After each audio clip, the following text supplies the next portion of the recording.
Good Tuesday afternoon, everyone. I'm meteorologist Jacob Wycoff, joined by our executive weather producer, Terry Eliasen.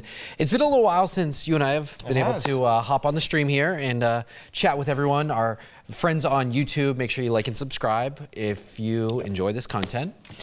We have a lot to talk about. Yeah, here we go. I mean, who knew? Nor'easter. It's time for a nor'easter. Absolutely, yeah. Tis the season. Actually, it's really not the season for this type of nor'easter, but you know, you never really know. Yes. And I think there's good news and bad news. The good news is that this is not coming right smack dab in the middle of Memorial Day weekend like it did 4 years ago.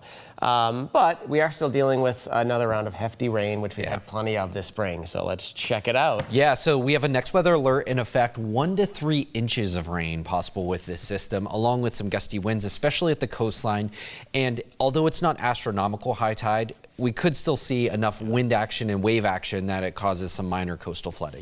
Yeah. This is our departing storm. Yeah, so there's one big old thing spinning out there just south of Nova Scotia. Yeah. And that's kind of been the reason for the kind of gloom to start the week, the clouds. And there are some spots of sunshine today, but it's generally cool and cloudy here because of that storm which went by this weekend. So it's dragging down some cool air, windy. You saw that yesterday out of the north. That is departing, though, and we're starting to see our next system come into the picture. This is bringing severe weather to parts of the Midwest, into the Tennessee and Mississippi River valleys. It's a pretty dynamic storm. Yeah, and we have the atmosphere over the last couple of weeks has been featuring these sort of cutoff systems. So in other words, it's not just a quick general west to east flow. You've got these big old storms forming at upper levels, and they just sort of spin around until something kicks them out.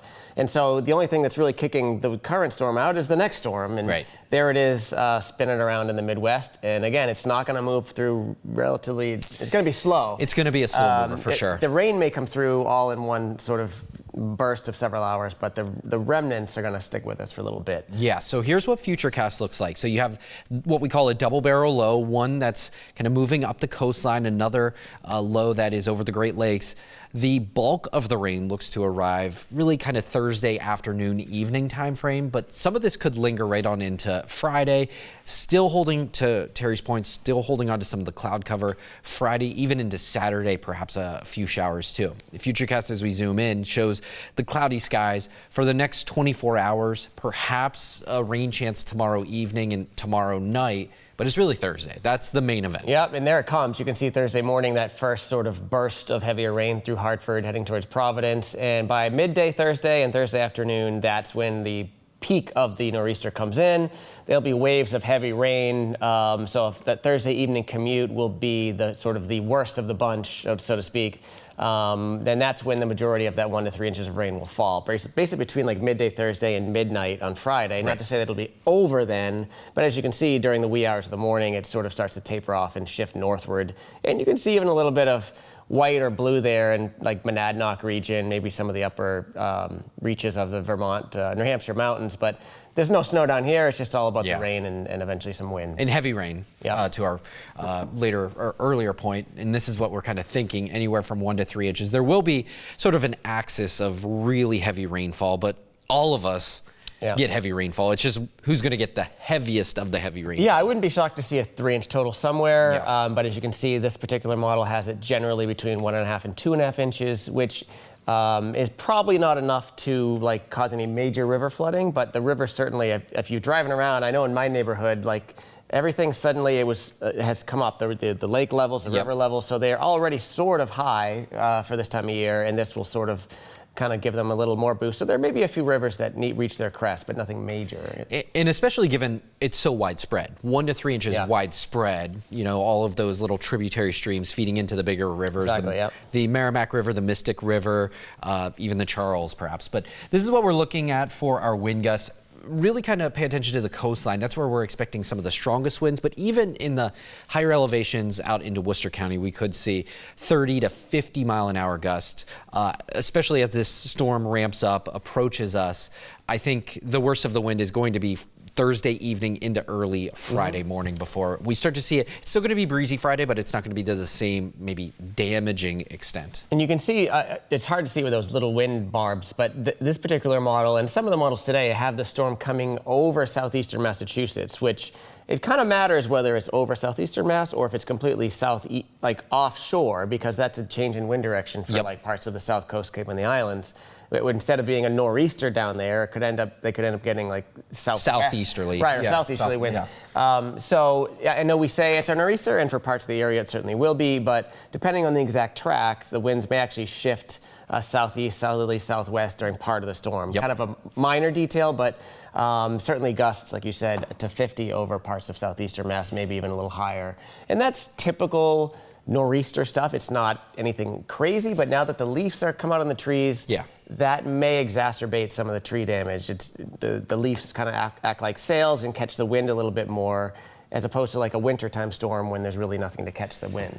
So not to compare these to wintertime storms, but when people hear the idea of a nor'easter and the location mattering so much, why at the coastline? I know, but you explain, why does that location matter so much when it comes to coastal flooding too? The location of the low? Yes. Yeah, so I mean, essentially, if the low comes, if it's completely offshore, then you have it, picturing the winds going counterclockwise around, so you have that direct northeast fetch off the water, hitting places like the South Shore, Cape and the Islands.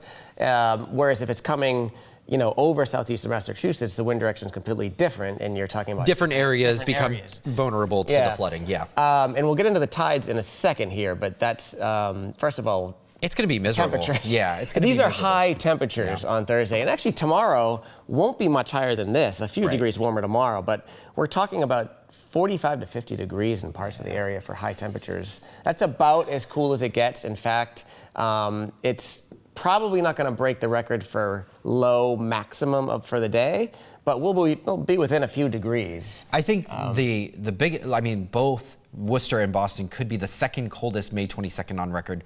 The old record being in 1909. So it'll probably be the coldest May 22nd we've had in 114 or 16 years. So needless to say, it's ordinary Easter, so you're not going to be hanging out outside anyways, but it's just going to feel sort of... Yeah, Thursday's definitely gross day. That's the scientific term for it.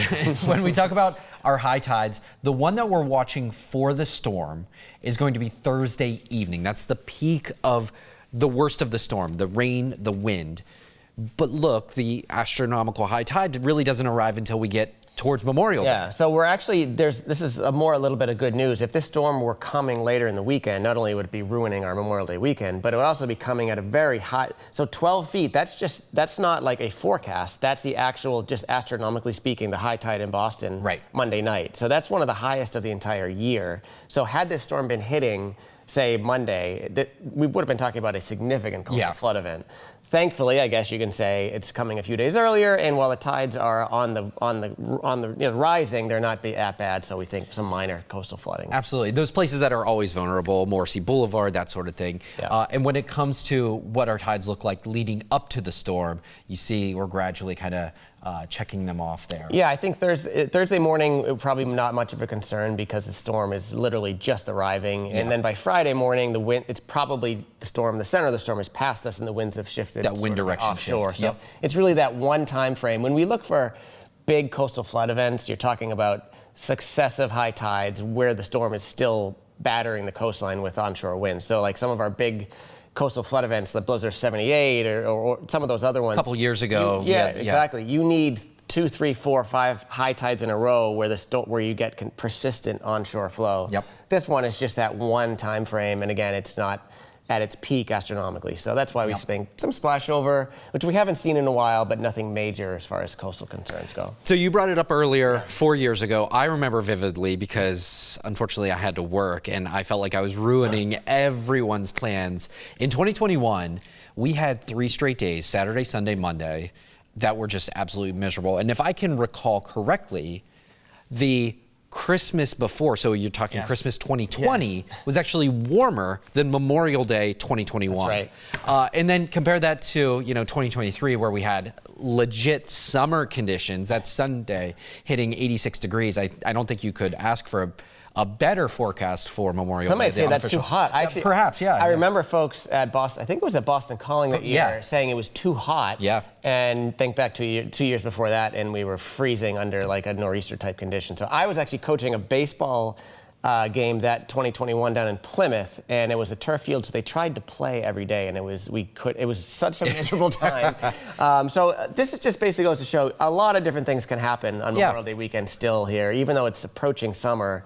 There's a wide variety of possibilities. This Memorial Day weekend, I think, it's not going to be anything like 2021, but it's certainly not going to be as bright and sunny as a couple of years ago, or even last year. So we have the storm that is going to kind of linger a little bit right on into the early part of the weekend. This is Saturday. I do think there will be a few isolated showers Saturday. Sunday, we start to see the real improvements temperature-wise, back into the 60s, mid to upper 60s, perhaps some late evening showers.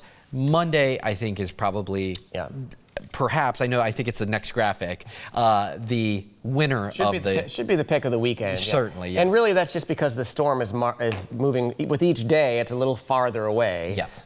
So we get less and less chance of showers, less and less clouds, and so the farther away we get from the Thursday, Friday nor'easter, the better the weather looks. And there you go. So this is what we're looking for. Saturday, slight chance for some showers. Sunday, same sort of story, but maybe a little bit less of a chance of showers. But by Monday, I think, low 70s for highs. You can't ask for a better Monday forecast. And if you are heading to Boston Calling, they've got a great lineup this year. A lot of really good acts.